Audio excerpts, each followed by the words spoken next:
고도를 기다리며 이런 제목의 연극이 있는데요. 굉장히 오래 우리나라에서 장기 공연을 했기 때문에 이 연극을 보신 분이 아마 계실 거라고 생각을 합니다. 이 고도를 기다리며 이 제목의 연극 대본은 사무엘 베케트라는 극작가가 쓴 작품인데요. 이 작품은 노벨 문학상을 수상할 정도로 굉장히 작품성을 인정받은 작품일 뿐 아니라 우리나라를 위시해서 세계적으로 이제 장기 공연을 하는 그런 연극으로 알려져 있습니다. 이 고도를 기다리며 할 때 이 고도는 사람 이름입니다. 이 고도인지 모르겠는데요. 하여튼 이 사람 이름이에요. 이게 사람을 기다리는데 굉장히 이게 독특한 게 연극 시작부터 끝까지 주인공 두 사람이 이제 나무 아래에서 이 고도라는 사람을 기다리고 있는데 끝까지 안 와요. 아무리 기다려도 이 고도라는 사람이 이제 오지를 않아 가지고, 그래서 연극 내내 이제 기다리는 지루함을 달래기 위해 가지고 허무한 농담을 하고 이해할 수 없는 이 말들을 주고받고 그렇게 하다 끝나는 연극입니다. 끝내 기다리던 사람이 나타나지 않고 연극이 끝나기 때문에 흔히들 이 연극을 부조리극이라고 그렇게 표현하는데요. 제가 검색해 보니까 이 부조리극이라는 것은 이치에 맞지 아니하는 극작품, 이런 뜻이라는 겁니다. 제가 왜 이 고도를 기다리며라는 이 희곡 대본이 생각났는가 하면은 최근에 나온 기다림의 의미, 이런 제목의 책을 읽다 보니까 거기에 바로 고도를 기다리며라는 이 연극에 대한 글이 있었기 때문입니다. 글을 한번 읽어 드리겠습니다. 기다림은 오늘날의 문화를 거스르는 활동입니다. 흔히 고도를 기다리며를 가리켜 20세기의 뛰어난 희곡 중 하나라고 이야기합니다. 사실 고도를 기다리며는 공허를 가르치고 그 안에서 기다림은 곧 낭비의 동의어입니다. 이와 같은 맥락에서 오늘날의 문화는 우리를 부추겨 원하는 것이 있다면 기다리지 말고 곧바로 본론으로 들어가서 당장 손에 넣으라고 이야기합니다. 마치 기다림은 아무런 가치가 없다는 듯이 말이죠. 그러니까 이게 영화가 왜 이렇게 내용도 없고, 그래서 이게 이치에 맞지 않는 그런 곡이라고 평가를 받는, 이게 왜 문학상을 받았을까? 이게 이 시대의 풍조라는 거예요. 기다리면 그거 무가치한 거다. 왜 참느냐? 원하는 대로 살아라. 충동대로 살아라. 이걸 부추기는 이런 시대의 의미를 이 연극이 담고 있기 때문이라는 겁니다. 참 제가 재밌게 생각한 게요, 수많은 사람들이, 이 연극을 본 사람들이 극작가에게 물었답니다. 도대체 등장인물이 기다리는 이 고도라는 사람은 누구냐? 그랬더니 극작가가 진짜 재밌는 말을 했습니다. 이렇게 말했습니다. 내가 그걸 알았더라면 작품 속에 썼을 것이다. 자기도 모른대요. 저는 이런 내용의 글을 읽으면서 정말 우리 신앙생활의 핵심이 뭔지, 그리고 우리 신앙생활이 허무해지지 않기 위해서는 뭘 두려워하고 뭘 주의해야 되는지, 이걸 굉장히 많은 생각을 하게 됐습니다. 여러분 다 아시잖아요. 신앙생활은요, 그 자체가 기다림이에요. 신앙은 소망이 전부입니다. 그래서 여러분 다 아시겠지만 이 신구약 성경의 맨 마지막이 기다림에 대한 약속으로 끝납니다. 요한계시록 22장 20절, 이것들을 증언하시니가 이르시되 내가 진실로 속히 오리라 하시거늘 아멘 주 예수여 오시옵소서. 고도를 기다리며 하고 좀 비슷하지 않습니까? 이게 신앙생활입니다. 그리고 예수님께서 부활하신 후에 승천하시기 직전에 맨 마지막으로 제자들에게 가르쳐 주신 것이 바로 이 기다림에 대한 것이었습니다. 사도행전 1장 4절, 사도와 함께 모이사 그들에게 분부하여 이르시되 예루살렘을 떠나지 말고 내게서 들은 바 아버지께 약속하신 것을 뭐 하라고요? 기다리라는 거예요. 여러분, 고도를 기다리며라는 이 연극과 우리 성경에 공통점이 있다면 기다리라는 거예요. 기다리는 거예요. 차이점이 뭡니까?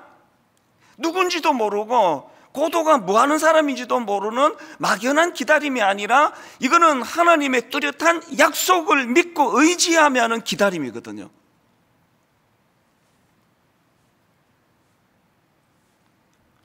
예수님께서 기다림을 가르치시네 아버지께서 약속하신 그것을 기다리라. 그래서 여러분 우리의 신앙생활이요, 이 말씀을 바탕으로 하지 않으면 자칫 그 연극에 나오는 그 내용처럼 그렇게 돼버립니다. 그 신앙생활이 재미가 없는 거죠.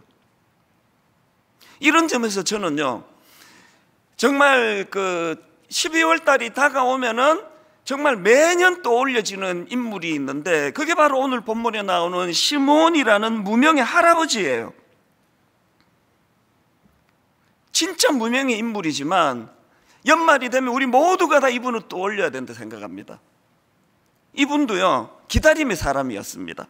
자, 오늘 본문 누가복음 2장 25절 26절, 예루살렘에 시므온이라는 사람이 있으니 이 사람은 의롭고 경건하여 이스라엘의 위로를 기다리는 자라. 이스라엘의 위로를 기다리는 자라.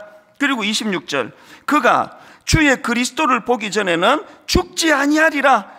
그가 주의 그리스도를 보기 전에는 죽지 아니하리라는 성령의 지시를 받았더니, 그래서요, 성경은 그 허무한 그 고도를 기다리며 하면서 끝나는 게 아니라 그 연극이요, 주인공 되시는 주님이 오실 때까지 안 끝나는 게 그게 우리 신앙입니다. 뭐 2시간이 되든 3시간이 되든 뭐 오실 때까지 끝나지 않는 연극 같은 게 그게 우리 신앙생활이라는 겁니다.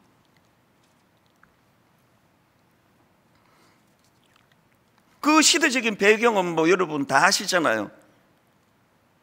유대를 점령한 로마의 압제로 인해 가지고 그야말로 뭐 피폐해질 대로 피폐해진 상태.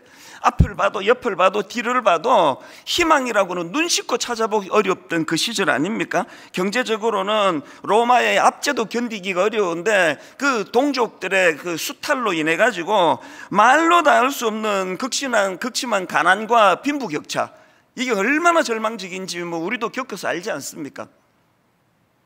그런가 하면은 정치적으로는 그 악한 권력자의 불의로 말로 다 할 수 없는 그 신음소리를 내던 때, 오죽하면은 왕이 제멋대로 그냥 죄 없는 세례요한을 목을 치게 만들던 그런 악한 시대가 바로 오늘 본문을 배경으로 하는 시대 아닙니까?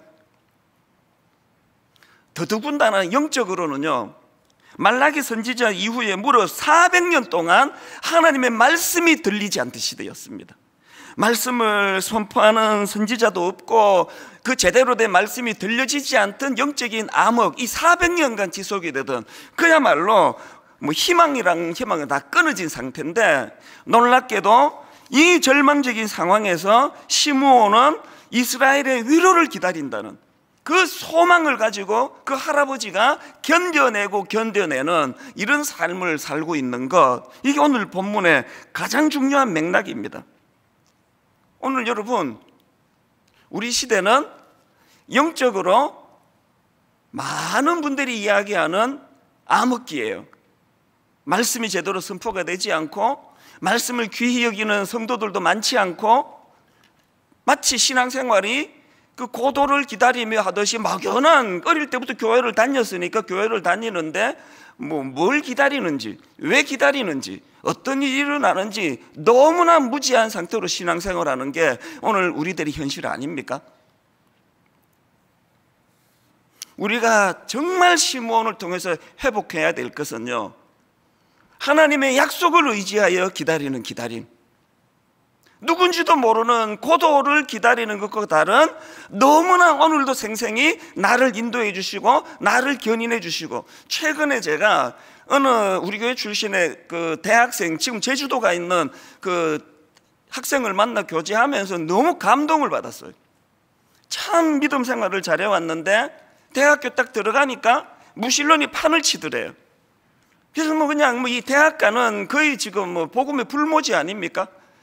이 젊은 자매한테도 막 계속 이제 그런 어떤 그 시험이, 너 왜 교회 다니느냐고 그러면서 막 여러 가지로 그렇게 회유를 하는데, 한결같이 그런 이야기를 했대요. 이 어린 자매가. 네 말 다 뭔 소리인지 알겠는데 내가 너무나 생생히 경험한 주님이기 때문에 뭐 그런 이론 내가 잘 모르지만 내 삶 가운데 너무나 생생하게 말씀해 주시는 그 주님을 내가 경험했기 때문에 나는 주님을 못 떠난다. 지금까지도 그렇게 객지에서 지내면서도 늘 말씀을 사모하고 말씀 가운데 그렇게 사로잡혀 사는 그 젊은 우리 청년을 만나면서 얼마나 마음이 기뻤는지 모릅니다. 이 소망이 가져다 주는 힘이 얼마나 크고 놀라운지 아십니까? 제가 이 설교를 준비하고 있는데 우리 교회에서 오래 사역했던 그 부목사님한테 이메일이 왔습니다. 이렇게 시작해요. 최근 우리 교회에서의 사역 하나하나가 왠지 모를 뭉클함과 감사함 속에서 진행되는 듯 합니다.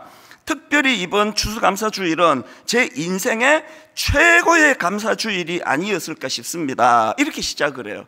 아니, 우리 교회에 그렇게 10년 이상 오래 있었는데 왜 올해가 최고의 추수감사절이었나 보니까요, 이후에 이렇게 설명을 합니다. 그 교구 성도님 중에 2018년도에 루게릭 병을 판정받으신 성도가 있으시답니다. 그 내용을 한번 들어보십시오. 올해 봄 4월에 교구를 맡아 처음으로 방문한 성도님이셨습니다. 그때만 해도 호흡기는 하고 있어도 힘들게나마 대화를 할 수 있었습니다. 그러나 식도 근육조차 움직이지 못해 여름에 수술을 할 수밖에 없었고 함께 기도했지만 결국 목소리를 잃게 된 성도님이십니다. 봄에 뵌 이후에도 계속 전화로 살펴보고 간간히 따님과 간병인과 소통해가며 살펴오고 있었지만 이번에 감사하게도 여러분이 주신 그 헌금과 이제 과일 나눔 이거 이렇게 소중히 쓰였습니다. 이번에 감사하게도 추수감사주일 과일 나눔을 하게 되어 과일 한 박스를 챙겨서 방문할 수 있었습니다. 이 댁에서 정말 큰 감동과 감사를 경험했습니다. 안구 인식 자판을 통해 2시간 동안 대화를 나누고 오게 된 것입니다. 얼마나 의술이 발달했는지 이분이 지금 안구밖에 못 움직이시니까요, 안구를 이제 2번 끔뻑끔뻑 3번 끔뻑끔 해서 이게 가나다라 이거를 만들어서 이제 화면에 글자를 띄우는 이 정도로 발전을 했습니다. 그래서 2시간 동안 지금 안구 인식 자판을 통해 대화를 나누었는데요, 그 다음 들어보세요. 밝게 인사를 드려도 고개도 돌리지 못하셨지만 2시간 내내 눈동자를 움직여가면서 모음, 자음을 치면서 대화를 할 수 있었습니다. 어떤 대화를 나누었냐 보니까요, 이 목사님이 감격한 거는 이런 내용이에요. 그렇게 힘들게 눈을 끔뻑끔뻑 하면서 나눈 대화가 이겁니다. 이분 이런 고백을 하세요. 성도님이 돌아보니 침 삼키는 것, 움직일 수 있는 것, 자가 호흡하는 것 하나하나가 엄청난 하나님의 선물이었다면서 비록 병상에 누워 계시지만 침상에 누워서 말씀 묵상하는 시간이 하나님 품에서 여행하는 시간이라 고백하십니다. 2시간 이런 내용을 나누고 이 목사님이 분당 우리 교회에서 최고의 추수감사주일을 보냈다. 그러면서 이 교역자가 하는 말이요, 이제 1만 성도 파송 운동을 앞두고 모든 교역자들이 다 지금 긴장된 상황 아닙니까? 그 중에 한 분인데 이렇게 말합니다. 하나님께서 벌벌 떨고 있는 제게 응원해 주시고 격려해 주시는 음성으로 듣게 되었습니다. 2시간 동안 자음 모음 하나하나를 체크하시느라 눈물까지 흘리시며 고백하신 너무나 귀한 감사 고백이었습니다. 제 인생에서 최고의 추수감사주일이었습니다. 그러면서 그 현장 사진을 제게 보내왔습니다. 너무 감동이 돼서 화면으로 좀 부탁을 드렸는데 지금 띄워주시겠습니까? 지금 저 성도님께서 눈으로 끔뻑끔뻑 하면서 이제 자판에 글자를 치시는데요, 그 다음 화면 한번 보여주세요. 또 그 다음 화면도 보여주시고요. 내용이 이런 것들입니다. 침상에 누워 기도하고 말씀 묵상하는 시간 하나님 품에서 여행해요. 또 이런 내용이에요. 감사해요.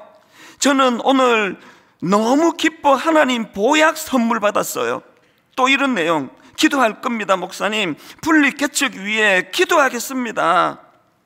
이런 성도님들의 이 성도님의 놀라운 이 기다림의 소망의 이 말씀들이 벌벌 떨고 있던 이 목사님을 응원해 주시고 격려해 주시는 하나님 음성처럼 들려지더라. 힘을 얻었다. 최고의 추수감사주의를 내가 이분으로 인해 경험하게 되었다. 이 놀라운 거 아닙니까? 기다림이 가져다 주는 힘, 소망이 가져다 주는 힘. 이 목사님이요, 이 메일을 저한테 보낸 이유가 있었답니다. 이렇게 썼습니다. 목사님, 제가 이렇게 메일을 드리기로 결심한 것은 이 성도님의 꿈이 있기 때문입니다. 병상에서도 하나님께 감사하며 이분의 꿈은 끝까지 복음 전하는 삶을 사는 것입니다. 간병하는 딸도 가족도 간병인도 예수님을 믿지 않아 음악도 세속음악을 틀어주지만 그때마다 안구 마우스로 분당 우리교회 유튜브에 들어가 찬양과 목사님 설교를 틀어주곤 하신답니다. 뿐만 아니라 휠체어 탈 수 있는 회복이 나타나 자기와 같은 환우들, 낙심과 절망에 빠져 아무 희망 없이 사는 환우들에게 복음 전하고 싶다는 고귀한 꿈을 꾸십니다. 지난주에 암 말기 얼마 남지 않은 시한부 성도님 말씀을 드리지 않았습니까? 그분이 지난주 주일이 끝나자마자 저한테 장문에 연락이 오셨어요. 메일이 왔습니다. 소원이 이루어졌대요. 얼마 남지 않은 2, 3개월 병원에서 시한부라고 판정했지만 이 남은 기간에 나를 인도해 주신 그 하나님을 세상에 증거하고 싶었는데 하나님 놀라운 분이십니다. 목사님을 통해 내 꿈을 이루어 주셨습니다. 그렇게 하고 연락이 왔습니다. 여러분, 이 성도님하고 너무 똑같은 분 아닙니까? 이게 소망이 주는 힘이에요.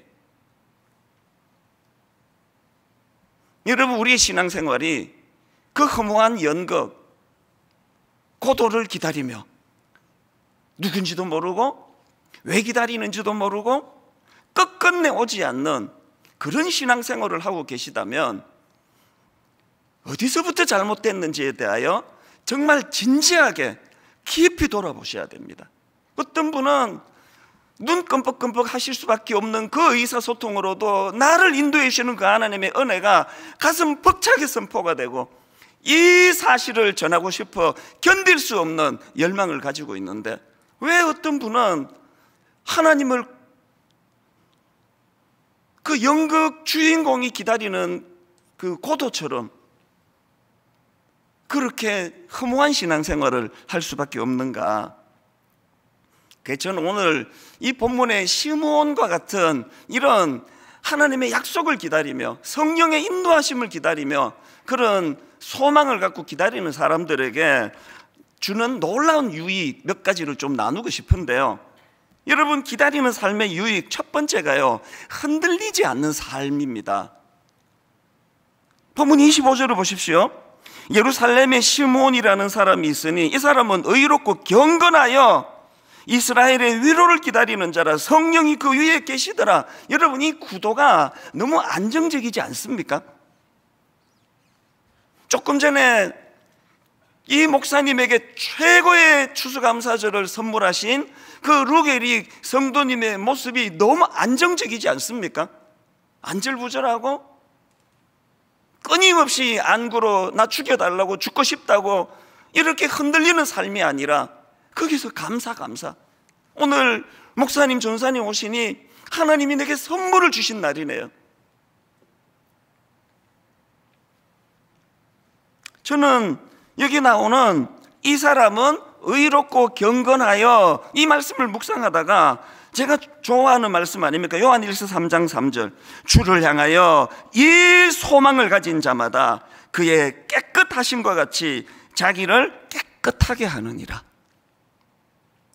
예수 믿는 사람들이 무슨 사건 사고에 이렇게 많이 개입이 돼 있고 무슨 드라마를 찍든지 영화를 찍든지 이런 이중적이고 부조리한 샘플로 왜 자꾸 목사가 나오고 크리스찬이 나오는 이런 가슴 아픈 일이 일어나겠습니까? 영적인 전쟁 차원도 있지만 우리가 실패한 게 뭐냐고요? 흔들리는 삶 아닙니까? 오늘 여러분, 이 사람은 의롭고 경건하여 제가 앞에서 언급해드린 고도를 기다리며라는 그 내용 다시 한번 읽어드릴게요. 고도를 기다리면은 공의를 가르치고 그 안에서 기다림은 낭비와 동의어입니다. 이와 같은 맥락에서 오늘날의 문화는 우리를 부추겨 원하는 것이 있다면 기다리지 말고 곧바로 본론으로 들어가 당장 손에 넣으라고 이야기합니다. 마치 기다림은 아무런 가치가 없다는 듯이 말이죠. 이거 우리 보고 하는 얘기 아닙니까? 여러분 이 글을 읽으면서 좀 뜨끔해야 그 정상인 것 같은데요. 세상과 우리의 차별은요, 오늘 이 찰나를 즐기기 위하여 영원을 소비하고 영원을 팔아버리는 인생이 아닙니다. 지난주 2, 3개월밖에 남지 않은 그 시한부 선고를 받은 그 성도님이 이처럼 놀랍게 평정심을 유지할 수 있었던 것도 하나님의 마음을 너무 잘 아시기 때문에, 이 땅이 끝이 아니기 때문에, 하나님의 초점은 이 땅이 아니라 하나님 나라에 있기 때문에, 루게릭 병으로 안구밖에는 움직이지 않는 그 상황에서도 그렇게 놀랍게 내가 만난 하나님을 증거하고 싶어하는 그 마음의 열망, 왜 그렇습니까? 이 땅이 기어이 우리가 행복을 찾아내야 되는 그런 탐욕적인 곳이 아니라 이 땅은 훈련하는 곳이니까요. 하나님의 관심은 여기서 잘 훈련받아 하나님 나라에서. 여러분 많이 외로우시잖아요. 고독하시잖아요. 좋은 훈련으로 받으세요. 그 외로움으로 수용하는 게 신앙생활이에요. 큰 교회 목사가 되면요, 결국 이 싸움이에요. 교회가 커질수록 담임 목사는 고독해요. 교회가 커질수록 특정한 몇 사람만 갖고 교제하기가 그게 양심에 걸리기 때문에 큰 교회 목사일수록 아무하고도 그런 교제를 갖지를 못합니다. 그래서 외롭고 고독한 게 제 일상이에요. 그런데 저는 이거를 피하는 순간 타락이 시작된다고 저는 확신합니다. 삼켜야 돼요. 이겨내야 돼요. 이 훈련이기 때문에 그렇습니다. 그런 상황에서도 흔들리지 않는 삶.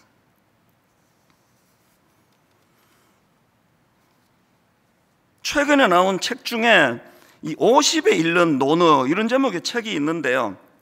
그 공자가 70이 넘어서 이제 했던 자기 삶을 요약한 게 이게 굉장히 저에게 의미가 됐습니다. 이런 말을 했습니다. 오도 일이관지. 이 한자로 이제 화면으로도 제가 좀 올려드렸는데요. 이게 그 이제 현대어로 풀이를 하면 이런 뜻이에요. 오도 일이관지가 뭐냐? 공자가 자기 삶을 요약한 겁니다. 나의 길은 하나로 꿰어져 있다. 나는 일관된 길을 걸어왔다. 세상의 흐름에 흔들리지 않고 내가 가야 할 그 길을 지금까지 일관되게 걸어왔다. 저 70대에 진실로 이렇게 고백하기를 원합니다. 공자도 고백을 하는데, 돌을 닦고 수양한 공자도 이렇게 고백할 수 있다면 성령의 인도하심을 받는 저나 여러분 70대에 다 이렇게 고백하게 될 줄로 믿습니다. 나의 길은 하나로 꿰어져 있다. 나는 일관된 길을 걸어왔다. 세상의 흐름에 흔들리지 않고 내가 가야 할 그 길을 지금까지 일관되게 걸어왔다. 이것이 가능하도록 요한계시록 22장 20절 성경의 맨 마지막 말씀, 이것들을 정언하신 이가 이르시되 내가 진실로 속히 오리라 하시거늘 아멘 주 예수여 오시옵소서. 이 거룩한 기다림이 우리로 하여금 일관된 삶, 흔들리지 않는 삶을 만들어주는 능력인 줄 믿으시기를 바랍니다. 두 번째로요, 여러분 이런 진정한 기다림이 가져다주는 삶의 유익이 하나 더 있는데요, 영적인 안목과 통찰력을 가져다 줍니다. 이게 정말 놀라운 게 오늘 본문 28절 29절입니다. 시므온이 아기를 안고 하나님을 찬송하여 이르되 주제여 이제는 말씀하신 대로 종을 평안히 놓아주시는도다. 아니 그 당대에 놀라운 성경 연구하는 사람들, 서기관들, 수많은 종교 지도자들이 어두워서 알아보지 못한 메시아를 어떻게 이 무명의 할아버지가 알아보느냐고요. 요즘으로 치면 막 엄청난 총회장님, 기독교 대표하는 분들, 그 모든 분들이 알아보지 못하는데 분당 우리 교회의 어떤 할아버지가 그 놀라운 영안이 열렸다는 거랑 똑같은 이야기 아닙니까? 이게 어떻게 가능했냐고요? 이게 어떻게 가능했냐 하니까 오늘 본문이 계속 반복하는 데서 나오는 답이 있습니다. 25절을 보십시오. 이게 어떻게 가능했느냐?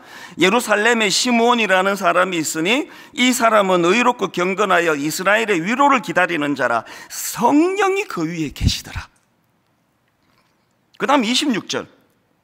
그가 주의 그리스도를 보기 전에는 죽지 아니하리라 하는 성령의 지시를 받았더니, 또 27절.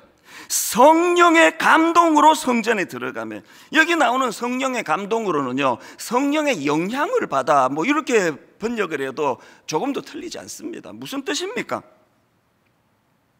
여러분, 하나님께서는요, 이런 간절한 기다림으로 의롭고 경건하게 살고자 하는 자들에게, 그런 몸부림치는 자들에게 성령의 인도하심을 허락해 주세요. 예수 몇 년 믿었냐가 중요한 게 아니고요, 직분이 뭐 목사냐 장로냐 이게 중요한 게 아니고요, 성령의 인도하심이 있는가? 지난 특세 때 제가 많이 강조했던 한 포인트 아실 텐데요, 저는 분당의료교회 담임 목사로서 날마다 하나님께 안목을 구합니다. 통찰력을 구합니다.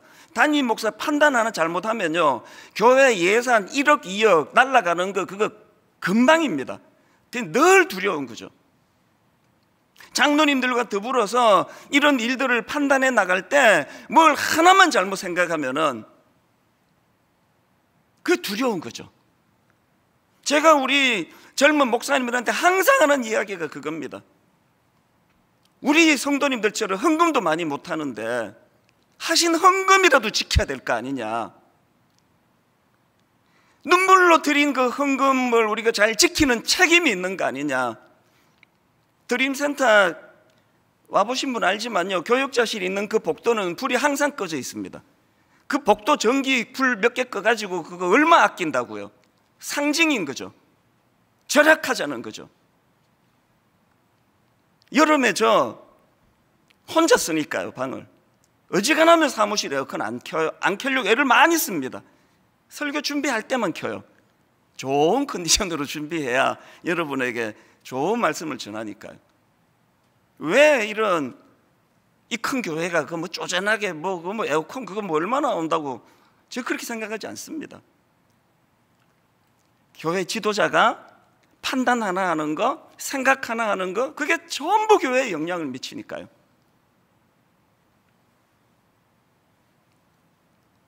오늘 여러분이 시므온이 가지고 있던 이 영적인 안목, 영적인 통찰력, 이게 겉으로 보기는 참 연로하신 할아버지, 무명의 할아버지에 불과하지만 그는 성령의 인도하심을, 또 성령의 지시하심을 철저하게 순종하며 살았기 때문에 그 수많은 거들먹거리던 종교 지도자들이 무지에 빠져 있을 때 정확하게 메시아로 보는 영적인 안목이 있었다는 거 아닙니까? 부럽지 않으세요? 오늘 예배 드리는 우리 모든 성도님들이 저와 함께 이 기도를 같이 하면 좋겠습니다. 그리고 모든 성도님들에게 성령께서 이 영적인 안목과 통찰력을 선물로 주시는 은혜를 누리게 되시기를 바랍니다. 본문 30절에도 보니까 너무나 감격해서 시므온이 이렇게 고백합니다. 내 눈이 주의 구원을 보았사오니, 내 눈이 주의 구원을 보았사오니, 안목은요, 사물의 좋고 나쁨 혹은 진이나 가치를 분별하는 능력이고요, 통찰력은요, 본질을 꿰뚫어 보는 능력이라 그럽니다. 이 무명의 할아버지가 감격에 벅차 30절, 내 눈이 주의 구원을 보았사오며 이는 만민 앞에 예비하신 것이요 이방을 비추는 빛이요 주의 백성 이스라엘의 영광이니이다 하니, 그의 부모가 그에 대한 말들을 놀랍게 여기더라. 막 교회에서 막 다 주목하는 엄청난 직분을 가져서 사람들이 주목하는 이런 거 말고, 여러분 한마디 말 속에, 여러분의 식견 속에, 여러분 주변 사람들이, 또 여러분 자녀들이, 그의 부모가 그에 대한 말들을 놀랍게 여기더라. 이 은혜를 누리게 되시기를 바랍니다. 마지막 세 번째로요, 기다리는 삶의 유익이 하나 더 있습니다. 마지막이 아름다운 인생이에요. 모든 젊은 사람은 이게 뭔 뜻인지 몰라요. 나이 들어가며 철 좀 들었다 하면은 모든 인생이 바라는 게 이거 아닙니까? 젊을 땐 좀 고생을 해도 노년에 내 인생의 마지막이 아름답기를 원한다. 28절 29절을 보십시오. 시므온이 아기를 안고 하나님을 찬송하여 이르되 주제여 이제는 말씀하신 대로 종을 평안히 놓아주시는도다. 기다리던 메시아를 만난 기쁨을 시므온이 이렇게 기쁨으로 노래를 하는데요, 저는 여기 나오는 종을 평안히 놓아주시는도다, 종을 평안히 놓아주시는도다, 얼마나 한 주 내내 이게 저에게 벅찬 말씀이었는지 모릅니다. 오래 계속되었던 그 자기에게 맡겨진 그 임무를 잘 완수하고 그것을 내려놓는, 마치 이제 기말고사 며칠을 밤을 새면서 공부한 학생이 원하는 점수를 얻고 기뻐서 던지는 고백 같지 않습니까? 주제여 이제는 말씀하신 대로 종을 평안히 놓아주시는도다. 사도 바울의 고백이 떠오르더라고요. 빌립보 3장 12절 내가 이미 얻었담도 아니요 온전히 이루었담도 아니라 오직 내가 그리스도 예수께 잡힌 바 된 그것을 잡으려고 달려가노라. 14절 표대를 향하여 그리스도 예수 안에서 하나님이 위에서 부르신 부름의 상을 위하여 달려가노라. 디모데후서 4장 7절 8절 나는 선한 싸움을 싸우고 나의 달려갈 길을 마치고 믿음을 지켰으니 이제 후로는 나를 위하여 의의 면류관이 예비되었으므로 주 곧 의로우신 재판장이 그날에 내게 주실 것이며 내게만 아니라 주의 나타내심을 사모하는 모든 자에게도니라. 우리 인생의 마지막이 이런 고백으로 끝낼 수만 있다면요, 나는 선한 싸움을 싸우고 나의 달려갈 길을 마치고 믿음을 지켰으니.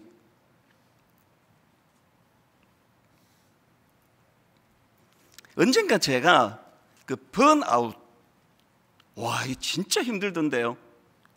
그 번아웃을 겪었는데요, 사전을 찾아보니까 번아웃 이렇게 설명합니다. 의욕적으로 일에 몰두하던 사람이 극도의 신체적, 정신적 피로감을 호소하며 무기력해지는 현상이다. 이게 딱 저 얘기인 거예요. 우선 이게 무서운 게요, 그렇게 즐겁던 새벽이 너무 힘든 겁니다. 저는 저녁에 밤 12시가 되든 1시가 되든 그냥 무슨 일을 당하든지 간에 짧게 자고 나면은 새벽이 너무 상쾌한 사람이거든요. 새벽이 얼마나 상쾌한데 새벽이 너무 힘든 거예요. 우리 교회에 그 정신과 집사님한테 물어보니까 원래 새벽이 그런 거래요. 목사님이 그동안 비정상이었대요. 새벽이 원래 깔아앉는 시간이래요. 한 번도 못 겪어봤거든요. 그리고 이게 무서운 게요, 새벽이 즐겁지를 않으니까, 그리고 이제 일어났는데 그냥 애들 말로 멍 때리는 겁니다. 그냥 멍하게 넋이 나가 있어서. 저는 떡 중에서 벌떡을 제일 좋아하거든요. 그게 1시가 되든 2시가 되든 눈 떠지면 나 벌떡 일어나는데 잠이 깼는데 눈 뜨고 싶지가 않은 겁니다. 이게 진짜 문제였던 게요, 저는 이제 주일 새벽 2시나 3시쯤 일어나가지고 한 4시간 동안 전체 일주일 그 묵상한 말씀을 총 정리하는 시간인데요, 이게 한 3, 4주 동안에 새벽에 이제 마지못해 일어나야 되니까 이게 설교를 마무리해야 돼 일어났는데 어떨 때는 거의 한두 시간을 멍하게 있었습니다. 이 주일이 지금 다가오는데 일부 예배 7시인데 점점 시간은 다가오는데 멍하게 이렇게 있으니까 이 번아웃이 이게 엄청 무서운 거더라고요. 어떻게 극복했는지 아십니까? 두 가지가 나를 극복하게 했습니다. 하나는요, 에베네셀 아시죠? 이거 사무엘상 7장 12절 사무엘이 돌을 취하여 미스바와 센 사이에 세워 이르되 여호와께서 여기까지 우리를 도우셨다 하고 그 이름을 에베네셀이라 하니라. 너무 신기했던 게요, 여러분 한 3, 4주 제가 그런 힘든 시간을 겪었는데 아셨어요? 그때구나, 4주 설교 그냥 개판으로 한 때가 있었지. 그랬구나, 그 넋이 나갔더만. 혹시 그 느낀 적이 있으세요? 없을걸요? 제가 너무 감사하고 신기한 게요, 막 컨디션 좋게 막 설교 준비 엄청 한 날도 그 설교고요. 번아웃이 와가지고 이게 시간은 가는데 이게 멍하게 초점도 안 잡히고 했던 그날도 마찬가지고요. 뭘 의미합니까? 그게 에베네셀, 여호와께서 여기까지 우리를 도우셨다 하고. 제가 번아웃을 어떻게 회복했는지 아십니까? 저를 많이 꾸짖었어요. 네가 뭐 했다고 번아웃이냐, 네가 에베네셀인데 뭐 했다고 번아웃이냐고. 너무 힘들 때는 뭐 이것도 통하지도 않긴 했는데요, 한 3, 4주 만에 극복을 하고 나니까 에베네셀, 여호와께서 여기까지 나를 도우셨다.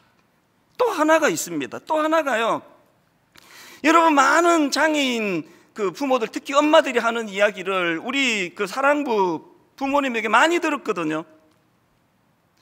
울먹울먹 하시면서, 목사님, 이 아이보다 하루 더 사는 게 제 꿈입니다. 제가요, 이게 이렇게 위대한 말인지 번아웃 겪을 때 처음 알았습니다. 이거 위대한 부모의 말이에요. 사명이 있다는 거예요. 하나님이 이 아이를 우리 가정에 보내주셨기 때문에 너무너무 힘들고 너무 많이 손이 가는 그런 하나님의 선물이지만, 뚜렷한 목적, 사명, 이 아이보다 하루 더 사는 것이, 이게 저를 살렸어요. 무슨 뜻인지 아십니까? 여러분, 오늘 본문 26절, 그가 주의 그리스도를 보기 전에는 죽지 아니하리라. 29절, 주제여 이제는 말씀하신 대로 종을 평안히 놓아주시는도다.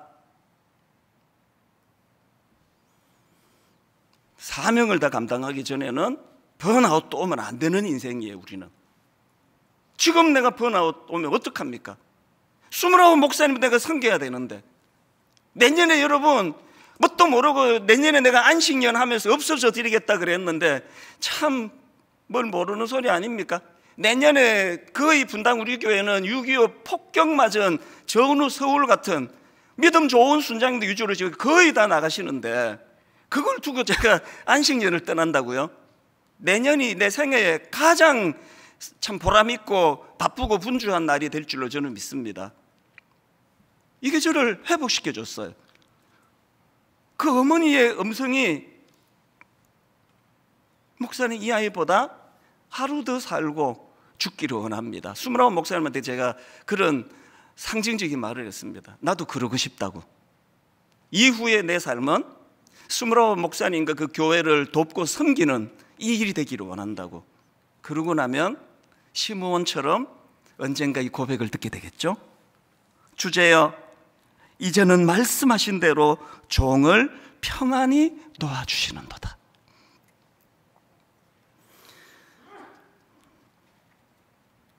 분당 우리 교회 개척 19년 만에요, 가장 빠른 크리스마스 장식을 했습니다. 그리고 성탄절의 타이틀이 성탄을 기다리는 사람들이에요. 고도를 기다리는 사람과는 다릅니다. 안 오는 버스 기다리는 것과는 다릅니다. 성탄을 기다리자는 것은, 성탄은 오늘부터 빨리 기념하자는 게 아니라 이 땅에 오신 예수 그리스도의 정신을 이 한 달 내내 묵상하자는 거예요. 시므온과 같이 살자는 겁니다. 여러분, 두 가지 부탁드립니다. 오늘 저녁부터 예수님과 함께하는 가족 밥상, 행복 밥상, 오늘 저녁에 여러분 이제 이번 연말까지 계속 모이셔서 오늘 말씀을 같이 묵상하시고 같이 나누시고, 두 번째 부탁, 경연대회를 가질 생각이에요. 저는 여기 있는 모 백화점을 지나갈 때마다 나 속이 상해요. 엄청나게 높은 크리스마스 추리를 만들어 놨는데 거기다가 고도를 기다리면 이렇게 써놓은 것 같아요. 예수님이 없어져 버렸네. 난 스타벅스 뭐 커피는 맛있지만요, 화가 나요. 스타벅스에서 메리 크리스마스를 빼버리고 해피 할러데이로 바꾼 게 스타벅스 컵 아닙니까? 모든 크리스마스 추리에 예수님을 빼버렸어요. 이런 신뢰되는 짓이 어디 있냐고, 남의 생일에. 아니 이렇게 신뢰되는 짓이 어디 있냐고요. 오기를 가지고 여러분, 오늘 저녁에 가족들과 행복밥상을 통해 여러분 가족이 이루어진 이후로 최고의 그리스도가 주인공이 되는 크리스마스 장식을 이루시기를 바라요. 연구하세요. 여러분 가정의 한 벽면을 예수님을 주인공으로 한 크리스마스 추리와 장식을 만드시기를 바라요. 그리고 그걸 찍어서 올려주시기를 바라요. 가장 성의가 들어간 화려한 거가 아니라 가장 정성이 들어간 가장 의미가 있는 것들은 내가 사비를 들여서라도 내가 시상할 것이에요. 이 두 가지 꿈을 꾸고, 그리고 다음 주부터 본격적으로 크리스마스를, 성탄을 기다리는 사람들이 해야 되는 묵상에 대하여 함께 나누려고 합니다.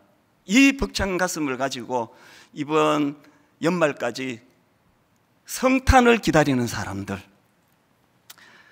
시편 40편 1절을 읽고 말씀을 마치겠습니다. 내가 여호와를 기다리고 기다렸더니 귀를 기울이사 나의 부르짖음을 들으셨도다. 이 응답이 있는 믿음의 성도님들 되시기를 바랍니다. 말씀을 기억하시면서 우리들의 찬양 51번입니다. 주님 다시 오실 때까지 나는 이 길을 가리라.